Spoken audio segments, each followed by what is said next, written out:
আজকে বাবার বয়সী একটা লোক একটা মেয়েকে জাস্ট তার পোশাক নিয়ে কথা বলেছিল যে তোমার পোশাকটা ঠিক নাই, যার কারণে সেই লোকটাকে ক্ষমা চাইতে হয়েছে, তার পরিবারের লোকটাকে ক্ষমা চাইতে হয়েছে। তাহলে তো আমার মনে হয় এই বোনকে যদি কেউ বলে তুমি নামাজ পড়ো, সে তো তাকেও অপমান করবে, ক্ষমা চাইতে বাধ্য। স্ক্রিনের পাশে যে দুইজন লোককে এখন দেখতে পাচ্ছেন, আশা করি এখন সোশ্যাল মিডিয়ায় এই দুজন লোকই খুবই ভাইরাল এবং এদের দুজনের মুখই এখন খুবই পরিচিত। ভিডিও শুরুতেই আমি সবার কাছে ক্ষমা চেয়ে নিচ্ছি যে আমি একজন নারী হয়ে নারীর পক্ষ নিতে পারছি না, কারণ আজকে আমি পর্দা করি না তার মানে এই না যেই লোকটা পর্দাকে সাপোর্ট করে, যেই লোকটা পর্দা করে আমি তাকে অসম্মান করব।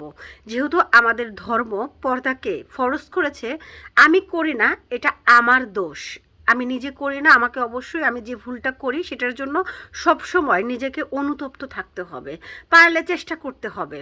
আমার এই ভিডিওটা দেখে অনেকেই বলবেন আপনি নিজেই তো পর্দা করেন না, তাহলে কেন আজকে এই মহিলার বিপক্ষে গিয়ে কথা বলছেন? হ্যাঁ, আমি বলবো, কারণ আমার মনে হয়েছে এই মেয়েটা ভুল করেছে, অন্যায় করেছে। পাশের স্ক্রিনে যে আঙ্কেলের 60 বছরের ঊর্ধ্বে বয়স, যেহেতু আঙ্কেলের বয়সী, তো আমার বাবার বয়সী একজন লোক, আর এই লোকটা যে কথাগুলো বলেছে উনি কিন্তু কোনো ভুল করেনি, সোশ্যাল মিডিয়ায় ওনার ভিডিওটাও আছে। রাস্তা দিয়ে যাওয়ার সময় উনি একজন নারী উদ্যোক্তা, যিনি কিনা নিজেই অনলাইনে এসে ওড়না ছাড়া একটা ভিডিও তৈরি করে নিজেকে নারী উদ্যোক্তা হিসেবে পরিচয় দিয়েছে। জাস্ট ওই লোকটা একটা 60 বছরের উপরের একটা লোক যখন সাইকেল নিয়ে রাস্তা দিয়ে যাচ্ছিল, একটা মেয়েকে দেখছে ওড়না ছাড়া চলে যাচ্ছে রাস্তার পাশ দিয়ে। লোকটা বলেছে এই মেয়ে তোমার বাড়ি কোথায়? তখন বলেছে যে আমার বাড়ি কোথায় সেটা দিয়ে আপনি কি করবেন? লোকটা বলেছে তোমার লেবাসটা ভালো লাগেনি, মানে লেবাস মানে হলো পোশাক, তোমার পোশাকটা ভালো না। মেয়ে তখনই এই লোকটাকে জেরা করা শুরু করে, আর সোশ্যাল মিডিয়ার যুগ, সে ভিডিও করাও শুরু করে দেয়। লোকটাকে জেরার মুখে যখন বলে তখন কিন্তু লোকটা শুরুতেই বলেছে যে তোমার পোশাক আমার ভালো লাগেনি।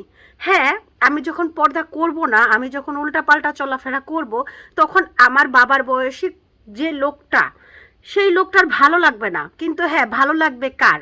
যার এই রকম পরিবেশ পরিস্থিতি, বা যে মনে মনে চাইবে যে মেয়েরা আমার সামনে এভাবেই ঘোরাঘুরি করুক।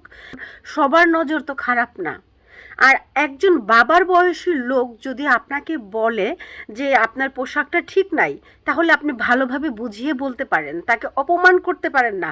মেয়েটা খুব গর্বের সাথে ভিডিও করে বলছে যে আমি এই লোকটাকে ধরেছি, অপমান করেছি। এক পর্যায়ে লোকটার ফ্যামিলির লোক এসেছে, লোকটা ক্ষমা চাইতে বাধ্য হয়েছে, তার ফ্যামিলির লোক ক্ষমা চেয়েছে। তাহলে বুঝতে পারছেন আমরা কেন আজকে পর্দা করছি না?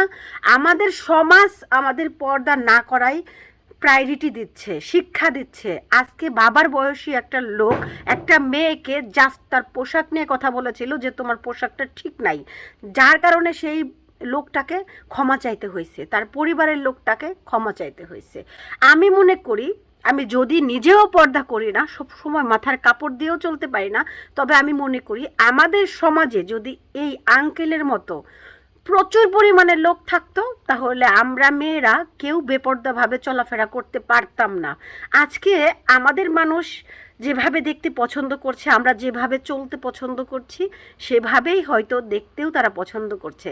আর একটা কথা বলি, এই যে আমরা উল্টাপাল্টা চলাফেরা যে বোনরা করি না কেন, আমাদের চারপাশের লোকগুলা হয়তো মুখ ফুটে সবাই বলে না সাহসের সাথে যে তোমার লেবাস ভালো না, কিন্তু মনে মনে কিন্তু অনেকেই বলে।